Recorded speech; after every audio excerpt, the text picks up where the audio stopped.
Hi everyone, I'm Mathilde Collin and I'm the CEO and co-founder of a company called Front. I started this company because I wanted more people to come to work every day and be happy about it. So a few years ago, I started a quest so that I could understand better what make people happy at work, what help them find meaning. And as part of that, I've been meeting with people that have an interesting perspective on finding meaning and happiness at work. So today, I'm super excited to have Dr. Gabriella Kellerman, who is Chief Innovation Officer at BetterUp. She has spent a lot of her life thinking about meaningful work. And so, for example, last year, she published with her team a research that shows the link and the strong connection between meaning, purpose at work, and strong business outcome. So today I'm super excited to dig deeper into all the research that you've done. Thank you for being here. No, thanks for having me. It's great to be here. So, Gabriella, what is a Chief Innovation Officer and what is BetterUp? So BetterUp is a mobile development platform. We coach employees at organizations of all sizes around the world and support them on both personal and professional development topics. As Chief Innovation Officer, I lead the BetterUp Labs arm of the organization, which is where we do the basic science around those personal and professional development topics. So we're studying the fundamentals of everything from meaning and purpose at work to inclusive leadership to open communication and even things like creativity and innovation.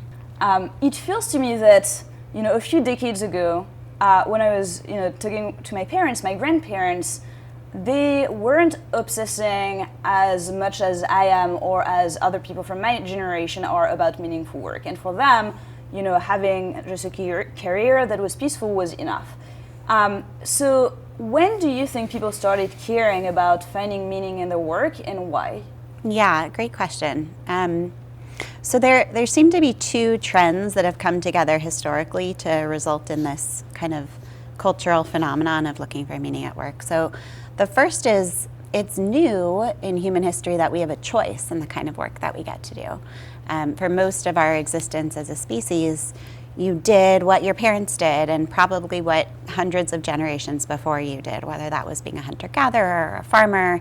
Even when we became kind of factory workers and miners, there were long periods of time where you just kept doing what the people before you did.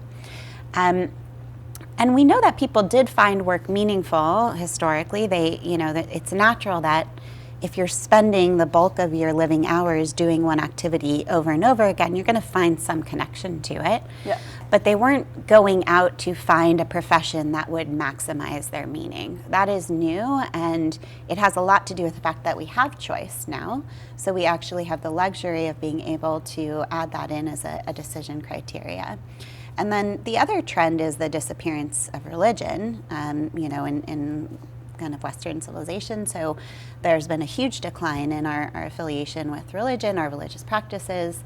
But what hasn't declined is our desire for spirituality and for meaning, for a broader sense of purpose. And so it's only natural that that's going to start to migrate to the venue where we spend most of our waking hours in work and become part of what informs how we decide how we spend our time. Yeah, that makes sense. So now when someone wants to find more meaning, what do you tell them? Like, what do you think are the ingredients that contribute to people finding their job meaningful? Great. So there are typically three different parts of the definition of meaningful work, and we can speak about all of them at once, which is usually colloquially what we do, or you can kind of break them down. So the three are significance, coherence, and purpose. Significance is I feel that I matter. I feel that my time here on earth is worth it. Yeah. Coherence is a sense of being part of something bigger. So I feel that my existence meshes with the purpose of the universe in some way. And then purpose is I have a particular goal or mission that's driving me and animating me. And people can mean any of these things or all of these things when they talk about meaning. In terms of the drivers of meaning at work, there are 7 kind of known drivers based on looking at all the evidence of what people volunteer as the source of meaning for them.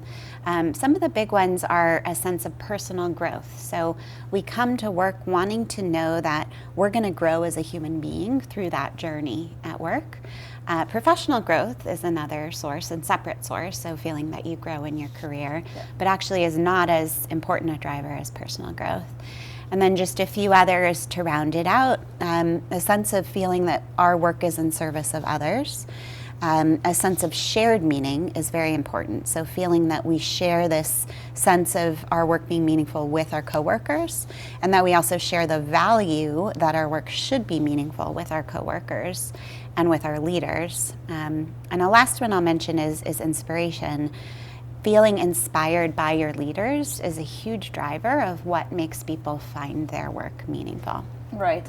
So it feels to me that in the list that you just shared, there's somewhere as an individual I can maybe influence them, and there's somewhere I can't, because the company I'm working for, the organization I'm working for, is responsible for, bringing leaders that can inspire me, for example. So, maybe we can look at both, and the individual and then the organization. So, as an individual, if I'm thinking about these 7 criteria that you've shared, and I feel like I'm not the happiest, most fulfilled version of myself, and I want to find more meaning. What would be your advice to me in helping me achieve this on things that I can control? Yeah, great. So on the topic of meaning and purpose, many people don't have a great degree of clarity on what their animating purpose is. They also may not have a great degree of clarity on their core values, and it's just not something we spend a lot of time sitting down to think about and really get clear on. So that's the first thing that I would do, and that I do with folks on my team. And actually as a manager or leader of others, it's important that you be able to speak to what drives each individual's sense of meaningful work in order to help them be happy and thriving in their workplace. So as an individual, getting clear on that, and then figuring out how your work does or does not align with it. There's always ways to turn your current situation into something that at the very minimum advances you more toward finding that meaning and purpose, or finding more opportunities in your career to have that meaning and purpose. And best case scenario, where you feel deeply fulfilled in the work you're currently doing as actually informing that. That makes sense. So I'm an individual, and I will spend a lot of time thinking about the values that I care about, and I will try to find what I think is driving me as a human being, and then see how it matches the work that I'm currently doing. Yeah, exactly. So now I'm a leader in an organization, and I want to make sure that everyone in the organization can find their job more meaningful. What would be your advice for any leader, like whether it's a CEO but also a manager, on helping their team find more meaning? Yeah, so there is a ton that you can do, and you ideally you want to start from understanding what is and isn't working in your current scenario. But as kind of a guiding principle, we see that the managers and the leaders of people, the sense in which they embody the importance of meaningful work is going to have a dramatic impact on whether people actually find their jobs meaningful and whether they find satisfaction in their jobs overall.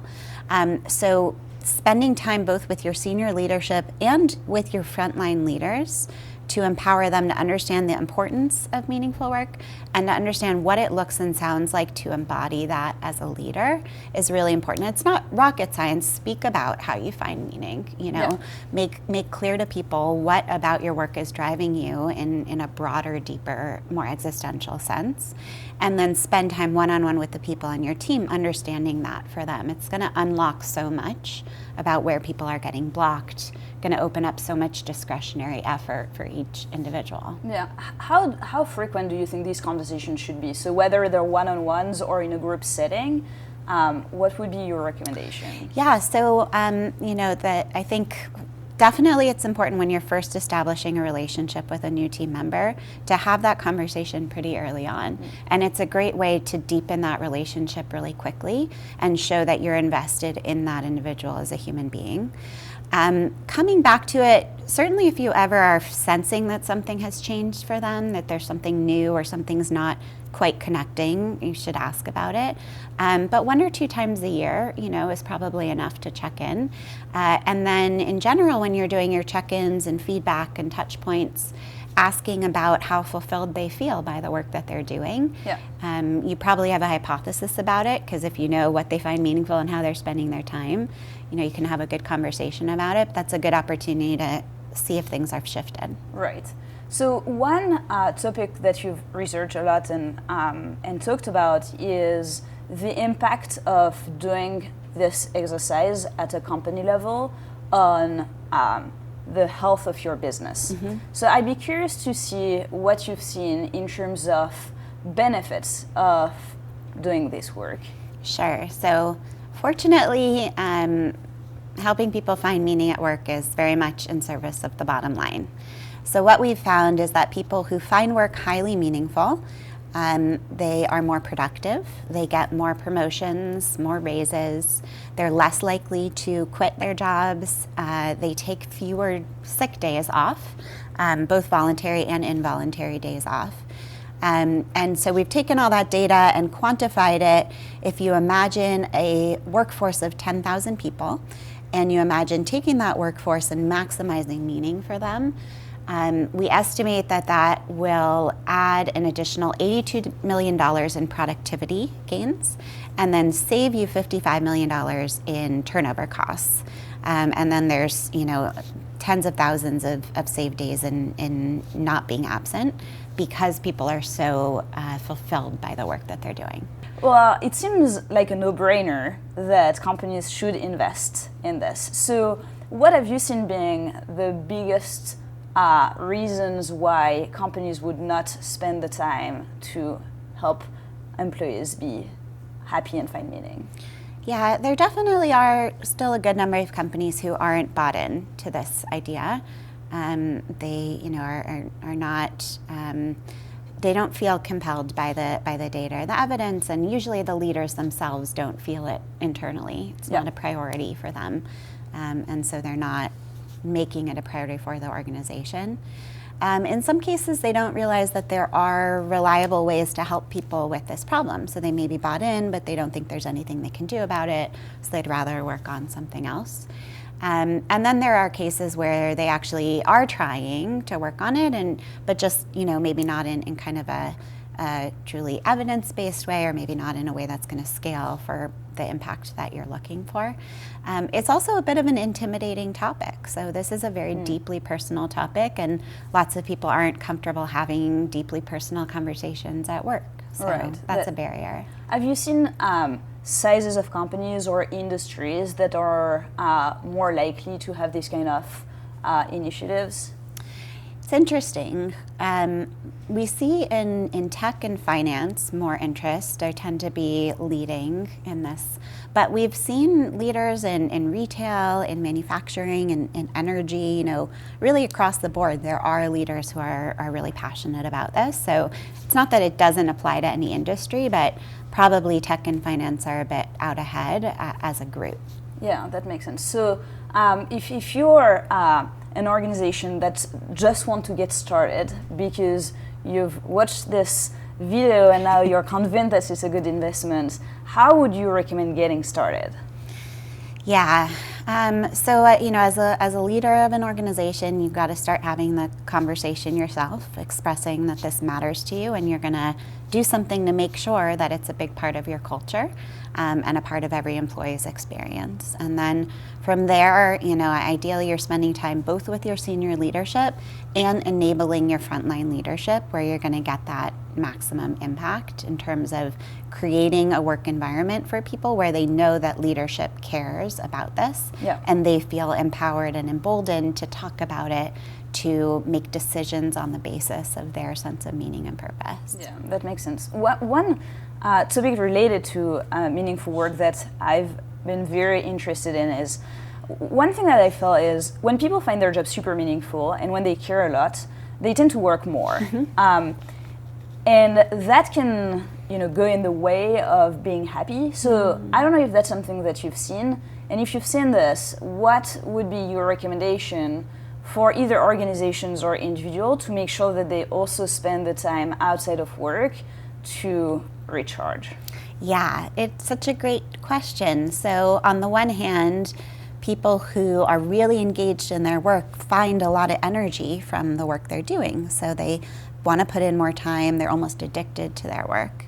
And then on the other hand, like working too much is not good for any of us. So how do you find that balance? And we have not found that people who find work more meaningful are more burned out or anything like that. But what we do see is that for people who are really deeply engaged with their work, it's easy to miss the early signals of burnout. So they're still putting in tons of time. They still are, enjoying what they're doing, but they can, under conditions of extreme stress and high increased job demands, start to verge into burnout. And they can actually coexist in a state of being both engaged and burned out for a steady period of time before you see the engagement drop. And then it's clear, oh, this person's just burned out. So it's really important for managers to be able to keep a active pulse. These are typically high performers, who are really valued members of your team, making sure that they are taking that time off to recharge and taking care of themselves and not losing sight of the bigger picture of their well-being, which is going to inform the sustainability of their career, even in something they're really passionate about. Right. I'm just curious, what are the early signs of burnt out? I'm checking for myself. So, exhaustion is certainly a sign. Yeah. Having a tough time bouncing back from challenges. So the more burned out we get, the less resilient. Yeah. Later signs, but these are when you really want to start paying attention, because it's getting to be a important situation, is people feeling less connected to the environment, more cynical about what's going on, less aligned with leadership, feeling a distance that is kind of a barrier they're putting up between them and this environment that's not good for them. Yeah. So when you start to see people kind of checking out from the company, that actually can be a big part of burnout. Have you always found your job meaningful? So I've always believed that work should be meaningful. I was fortunate to come from a family that really valued education, and so most of the available funds that we had went to my education, my brother's education, and I always felt like I had to do something really valuable for society with that education. The first road that I took was in medicine. So I'm an MD. I started out in psychiatry, both clinical work and research. And it's interesting because when you think about meaningful work, many people immediately will think about something like being a doctor. And it is an extremely meaningful calling. But the current healthcare system in this country is actually really challenging for doctors, straining even for them to find meaning in their work because of all of the bureaucracy, the limitations on what they can and can't do. And so it's one of the only industries where we see a split between feeling your work is meaningful and feeling connected to your employer. So most doctors feel their work is very meaningful and do not feel connected to their organizations. They feel they could just do that work anywhere, and if anything, they may see their organizations as a hindrance to them.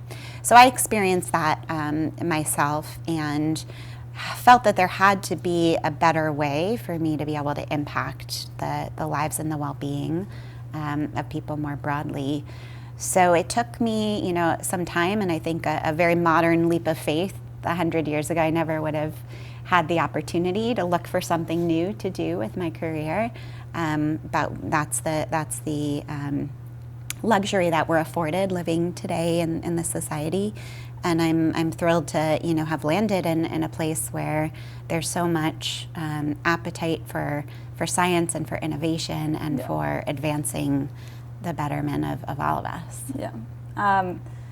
One thing so we've talked about how through conversations, through being more introspective, and even some processes like having one-on-ones, you as a leader or as an individual can bring more meaning to your life and to the life of others. The thing that so 6 years ago, I started this company called Front, and one of the things that I wanted to do was by making one of the tools that people use the most to get work done, which is email, by making it better. And by better, I mean I want people to have more impact when they use it. I want people to feel like they're belonging because their team is right there with them where work happens. What I want to do with this is I want to be able, through technology and through the tool that we use, to bring more of this meaning to work. And so we've not talked about how technology, how the tools, how innovation can also help with people finding more meaning. So have you seen any interesting trends in this direction? So trends around how technology is able to make work more meaningful for people. So we know that feeling socially supported and feeling a sense of connection and belonging to others is a really important part of well-being and is very connected to meaning. So people who feel socially supported at work are about 47% more likely to feel that their work is meaningful. Right. So to the extent that these tools are able to bring that kind of social support to each other, I think that's definitely showing up in things like gratitude tools or tools where our ability to serve others is clear, as with something like Front. That the flip side is that, of course, we know that devices and certain kinds of social interactions online have the ability to alienate us from each other. So that's the only counterbalance there. But certainly we've done some great research with Sonia Lubomirsky at UC Riverside, looking at how all kinds of media are able to support social connection and a deep sense of appreciation, which is, a component of meaning for sure. Yeah, and I'm sure that with the trend being that more and more teams are distributed, more and more people are remote, I think like fostering this sense of belonging, gratitude, etc. will become more and more important. Totally. I know we're at the end of our time, so do you have any last word of wisdom for anyone that has enjoyed this conversation and really want to find more meaning in their life? Yes, I have two. So the first is one of the best ways to work on finding meaning is with a coach. And if you don't have a coach, it's an invaluable resource, and most companies have some degree of coaching available. If your manager is not able to provide for you, then I would look out for a coach to help you gain clarity on your sense of purpose and values. I also did want to share that our research has found that as we grow older, we find our work more meaningful. And it's not that we're doing fundamentally different things, but we've gained perspective such that we can appreciate the value of lots of different kinds of tasks and ways of engaging. And so one of the implications of that is it's great to spend time with colleagues who are older and gain from their wisdom. But another is that you can actually access your future self's wisdom just by spending time thinking about how you, toward the end of your life, will reflect on the time you're spending today. And it's very clarifying to understand whether you feel that that time is best spent in the way that you are spending it now, whether there's more that you can do. It also typically puts things in a really healthy perspective that takes away some of the noise around finding value in how you are spending your time. So my last words of wisdom would be access your future self's wisdom or the wisdom of trusted older colleagues around you. Great. Thank you so much for spending so much of your time thinking about it and helping individuals and organizations find more meaning. And thanks so much for coming here. It was a wonderful interview. No, thank you so much. It was my pleasure.